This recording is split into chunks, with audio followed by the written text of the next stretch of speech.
New York taught me two things within my first hour in the city. 1. The subway smells like ambition, coffee, and mild regret. 2. Apparently the most beautiful girl I had ever seen thought I was cute, and she definitely did not mean for me to hear it. I wasn't supposed to be sitting beside her at all. People like her didn't sit next to people like me. Not in high school, not in college, not anywhere in America where social hierarchies thrived like aggressive weeds.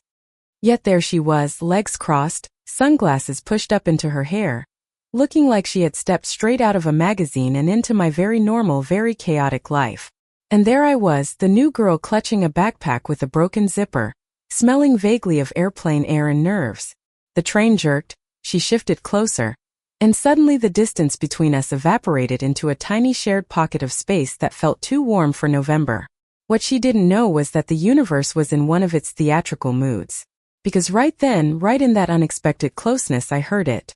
Not her voice. Her thought. God, she's cute. And she looks lost.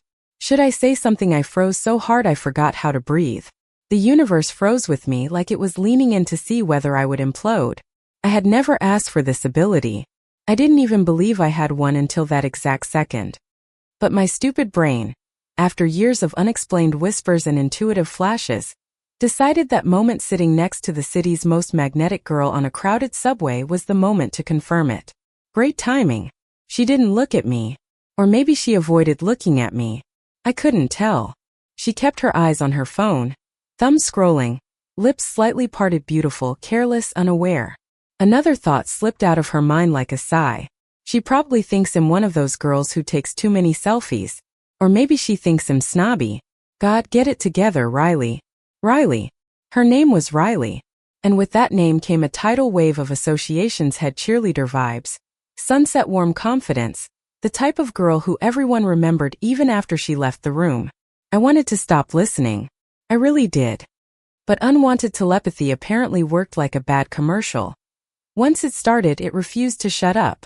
The train rattled and our knees brushed. Electricity zipped up my legs so sharply I almost yelped. She definitely felt that. Say something before she thinks you're weird.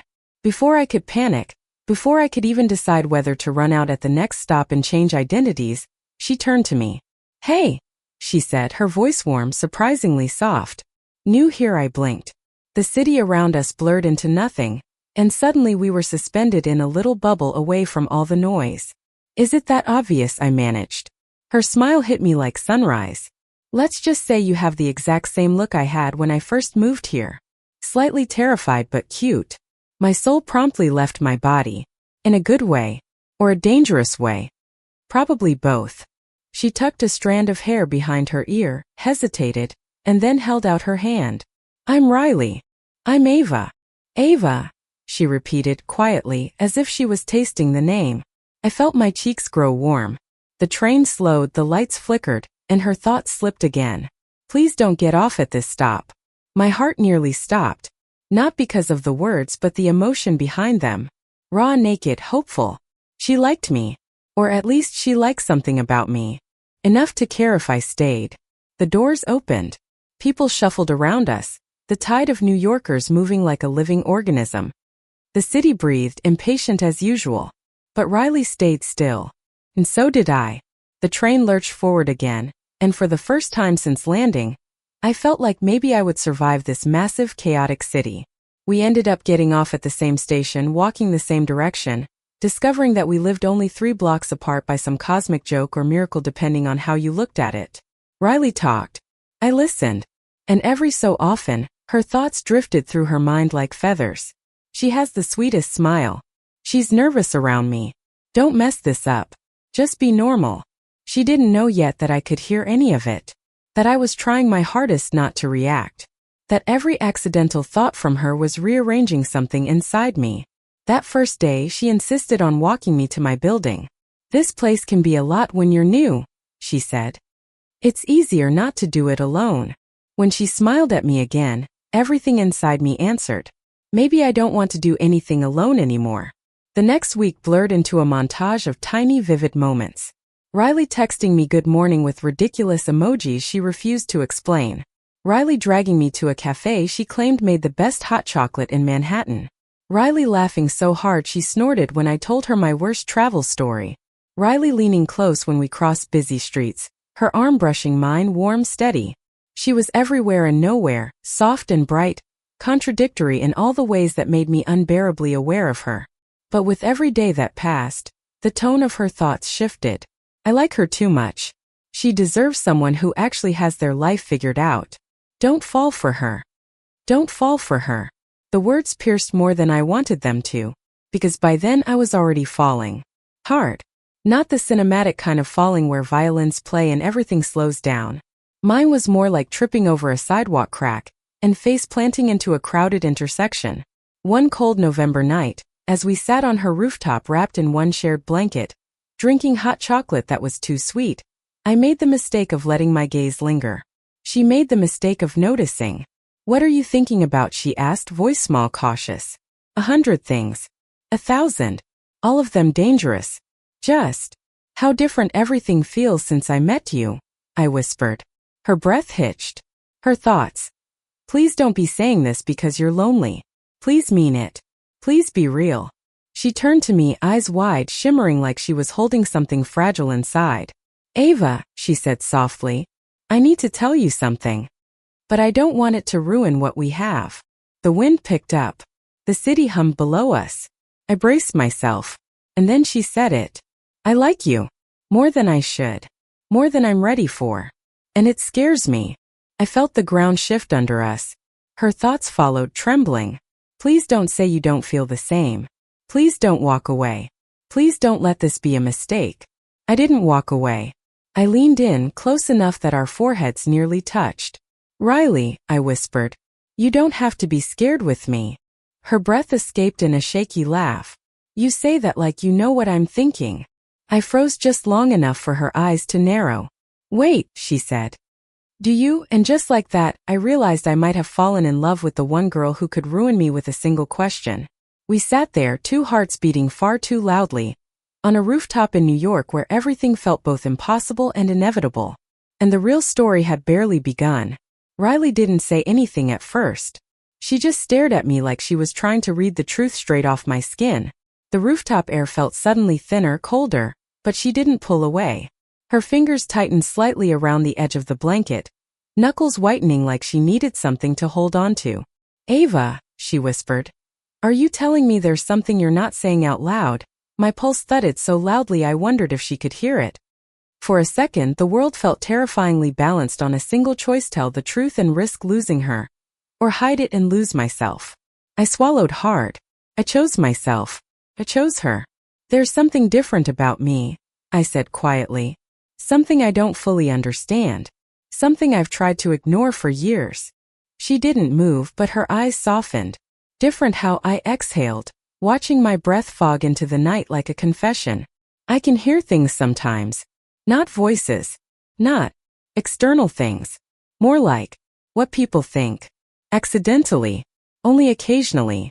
I don't know why it happens. I don't know how to control it. But when I met you it got louder. Clearer. Riley froze. Then what did you hear from me? Her voice was barely audible. Like she was afraid speaking too loudly might break something fragile between us. My chest tightened. Not because of her fear, though I felt it seeping off her like cold smoke, but because she still wasn't pulling away. She wasn't backing up, wasn't recoiling, wasn't running for the stairs. She was still there. Little things, I said softly. Mostly the things you didn't want to say out loud. Her breath caught, and her thoughts spilled out despite her attempt to contain them. Please let her say she didn't hear the worst parts. Please don't let me have embarrassed myself. Please, I gently touched her hand. You didn't embarrass yourself. She let out a shaky laugh that sounded like relief wrapped in disbelief. So you really did hear me on the subway, she murmured. I nodded. And you still said hi back. She pressed her lips together, processing. You still stayed. Of course I stayed. Her eyes flickered. Why? Because I was already falling for you. Because I wanted every stray thought of yours, even the messy ones.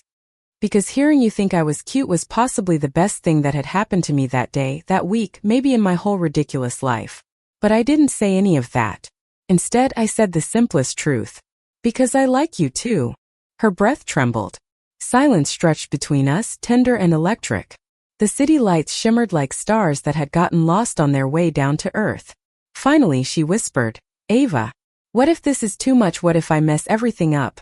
"You won't," I said, though part of me knew loving someone always meant giving them the power to break you. "And even if you did, I'd still rather know you than not know you at all." Her throat bobbed as she swallowed. "You make it sound so easy," she said. "It scares me too," I admitted. "But maybe things don't have to be easy to be worth it." A tear slipped down her cheek before she could stop it. She wiped it quickly, embarrassed. "I'm sorry," she mumbled. "I'm not usually like this." "I know," I whispered. "But you don't have to be strong all the time." Riley let out a weak laugh. "You're dangerous, Ava." "You've said that before," I teased gently. This time I actually mean it. Wind swept across the rooftop, tugging at her hair, carrying the cold of winter and something softer beneath it. When she leaned her head on my shoulder, it was hesitant at first, like she wasn't sure she was allowed, but then she relaxed, letting her full weight rest on me. I didn't realize how badly I needed that closeness until it happened. She spoke quietly, her voice muffled against my sweater. "Promise me something. Anything. If I freak out. If I get scared and push you away." She paused, breath shaking. "Don't give up on me right away. Just wait. Just a little." My chest tightened. "I can promise to try," I said honestly. "But I can't promise to chase someone who wants to run forever." "I won't run forever," she whispered. "Just sometimes I forget I'm allowed to want things." "You're allowed," I said. "You're allowed to want me." Riley stilled. Her thoughts stopped too so suddenly that the silence inside my head felt like a dropped heartbeat. Then her hand slid under the blanket until her fingers grazed mine. "I do," she breathed. The words were soft, but they carried weight. Truth, fear, hope, all tangled. She didn't kiss me. I didn't kiss her. But her hand found mine completely, and she entwined our fingers like she didn't want to let go. And honestly, I didn't want to either. The days that followed were quieter but deeper, like something had shifted under the surface. Something we both felt but didn't name yet. We acted normal. Or at least, as normal as two people can act when they've emotionally undressed each other on a rooftop. We still walked to the train together. Still sent each other ridiculous memes. Still shared playlists and weekend plans and late-night thoughts. But everything had a new layer. When she brushed my arm walking through a crowded street, she lingered half a second longer. When I handed her coffee, our fingers touched deliberately, not by accident. When she laughed at something I said, she looked away too quickly, cheeks flushed.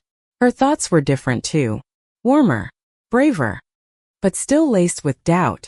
Do I deserve this? What if she regrets getting close to me? What if I hurt her? I don't want to hurt her. I wanted to tell her she wasn't hurting me. Not yet. But sometimes people need to arrive at their own truths in their own time. So I waited. One evening, about a week after our rooftop moment, Riley showed up at my building with that tight smile she wore when she was pretending to be fine. "Walk with me," she asked. We ended up wandering through the chill of Central Park, the trees stripped bare for winter, the lamps glowing like quiet guardians. She stayed silent for a long time, long enough that even her thoughts grew muted, like she was trying to hide them from me. Finally, she stopped near the lake. "Can I ask you something?" she said, voice softer than the wind. "Yeah. If you could turn it off. The mind thing. Would you?" I hesitated. She took that hesitation as a sign and nodded slowly, like she already knew my answer. "I figure," she murmured. "It's not because of you," I said quickly. "I know," she whispered. "But it still scares me." I stepped closer. "Because you think you'll hear something you don't want me to hear," she exhaled sharply. "Ava, I already say too much without talking. I don't know how to be near someone who sees through all the walls I built." "You're allowed to have walls," I said gently. She laughed humorlessly. "The problem is you slip through them like they're made of paper." I didn't have an answer to that. Then Riley looked at me, really looked, eyes glassy with unshed emotion. "I need you to understand something," she said. "I've worked my whole life to look like I have things under control. Like I don't need help. Like I'm not falling apart half the time." She took a shaky breath. "And then you showed up. And suddenly I care what you think in ways I don't even care about myself." My heart twisted. Riley, no, she interrupted softly. Let me finish. She stared at the dark water, voice trembling. I like you so much it terrifies me. And every time you look at me like you actually see me. Feels good. Too good. Like I could get used to it. Like I could depend on it. On you. She shook her head, tears threatening. And I don't depend on people, Ava. I don't know how. I reached for her hand slowly, giving her time to pull away. She didn't. Being scared doesn't make you weak, I said. It feels like it does. Not to me.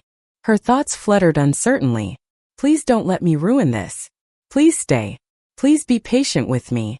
I'm not going anywhere, I said, answering the thought she didn't voice. That finally broke her.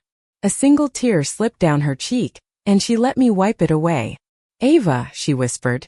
You make me want things I don't feel brave enough to ask for. I squeezed her hand. Then I'll ask for you instead. Her breath hitched. Can I be close to you? I asked softly. A long pause. Then she nodded slowly, painfully, honestly. Yes. So I stepped forward and wrapped my arms around her. Riley collapsed against me like she'd been holding herself upright for far too long. She buried her face in my shoulder, trembling, and her hands clutched the back of my coat with desperate, quiet need. And for the first time since meeting her, her thoughts weren't a storm. They were a whisper. Thank you. Don't let go. Please don't let go. I won't, I whispered into her hair. We stood like that for minutes, maybe hours, the city moving around us, alive and fast, while we stayed perfectly still, two girls holding on to each other like the world made sense only in that small, warm space between us. And somewhere deep inside me, a truth settled quietly, unmistakably. I was in love with her, whether she was ready for that or not. For the next few days, something shifted in the way Riley moved around me. It wasn't distance. It wasn't fear. If anything, it felt like she was trying carefully, deliberate to let herself be soft. She'd text me good morning before I even woke up. She'd save me a seat at coffee shops like it was a reflex. She'd drift close when we walked, our hands brushing, lingering, almost linking. But she still hadn't kissed me. And I didn't push. One Friday evening, as the city glowed under early winter lights, Riley invited me to a small bookstore cafe in the West Village. The kind with creaking wooden floors, plants hanging from the ceiling, and mismatched couches that looked like they'd been thrifted by someone with great taste and no budget. When I walked in, I saw her sitting by the window, wrapped in a soft beige coat, hair falling over her shoulders like she'd spent hours getting it perfect, even though I knew she didn't. She looked up the moment I approached. There you are, she said, and her smile did that thing again, like she was relieved I'd shown up, even though I always did. I sat across from her, setting my gloves on the table. You okay? You sounded nervous on the phone. Not nervous, she said. Then she paused. Okay, maybe a little. Her thoughts fluttered at the edges of my mind, uncertain but hopeful, like she was building up to something. I wanted to talk to you, she said. About what? She exhaled, staring out the window for a moment before turning back to me. About us. My heartbeat tripped. Okay.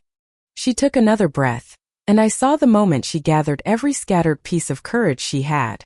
Ava, being around you feels like learning how to breathe again. Her voice was steady, even though her hands fidgeted with the edge of her sleeve. But that also means I'm terrified of losing you. Terrified that I'll mess something up, or say the wrong thing, or panic and push you away. You haven't pushed me away, I said gently. Not yet, she whispered. But I know myself. And I know my patterns. When things matter to me, I panic. I run. She lifted her eyes, vulnerable and unguarded. But I don't want to run from you. I want to try. For real. The sincerity in her voice made my chest tighten. Riley, I murmured. You don't have to try alone. She shook her head. I know. That's what scares me. Wanting someone this much. Needing someone this much. Her thoughts. Please say you want me too. Please don't let me be the only one. I reached across the table and took her hand without hesitation. I'm here, I said. I want this too. She let out a shaky laugh, relief flooding through her. Good, she whispered. Because there's one more thing. Her cheeks flushed, and for the first time since I'd known her, she looked genuinely shy. I want to. Take the next step. If you want to. My breath caught. What step? She didn't answer with words. Instead, she stood, walked around the table and held out her hand. Come with me. I took it. She led me through the small bookstore until we reached the back, where a narrow hallway was lined with old photographs of New York black and white shots of street performers, bridges mid-construction, couples holding hands in the rain. She stopped under one photo of two women dancing in a dimly lit bar from the 1950s, joy radiating from their faces despite the world they lived in. Riley turned to me, eyes shimmering. I want that, she said softly. Joy. Fearless joy. With you. My chest ached. I want that too, I breathed. She stepped closer, close enough that I felt the warmth of her breath. Ava. Can I? She didn't finish the question. She didn't need to. I nodded. Slowly, carefully, like she was touching something sacred, she placed her hands on my waist. My breath hitched, but not from fear. I felt her thoughts tremble through her, tender, frantic, hopeful. Please let this be right. Please let her want this. Please. I lifted my hands to her cheeks. Riley, I whispered, just breathe. She did. And then she leaned in. Her lips touched mine with the gentlest certainty, like a promise wrapped in softness. It wasn't rushed, wasn't desperate. It was slow and real, the kind of kiss that unfolds like a sunrise, warm, expanding, inevitable. Every fear she carried melted against my mouth. Every doubt crumbled between us. Every emotion she'd hidden bloomed quietly, beautifully, in that moment. When she pulled back, she was smiling an unguarded, luminous smile that made my heart feel too big for my body. That felt safe, she whispered. It felt like you, I said. Her laugh cracked, full of relief and disbelief. I can't believe I waited this long. Worth the wait. Definitely, she whispered. She rested her forehead against mine, eyes closing. I'm still scared, she admitted. I know. But I'm going to try anyway. I know that too. She squeezed my hands. Will you stay if things get hard? As long as you don't shut me out, I said. As long as you talk to me. She nodded slowly, letting the words settle. I can do that, she said. For you I can. Outside, the city moved on, lights glowing like tiny declarations in the night. Inside that quiet bookstore hallway, surrounded by the ghosts of New York stories past, we stood holding each other, two girls who had spent so long pretending they didn't need anyone. And for the first time, neither of us was pretending. Riley opened her eyes and whispered, Ava, thank you for hearing me, even when I wasn't ready to speak. I smiled. You never had to speak for me to understand. She tilted her head, eyes warm and soft. You know, maybe this whole mind-reading thing isn't a curse. What do you think it is? She laced our fingers. A miracle, she said. The one that brought you to me. And just like that, in the middle of New York with the world rushing on outside, we began something real. Something tender. Something ours. Thank you for listening. Like and subscribe to get notifications about next videos.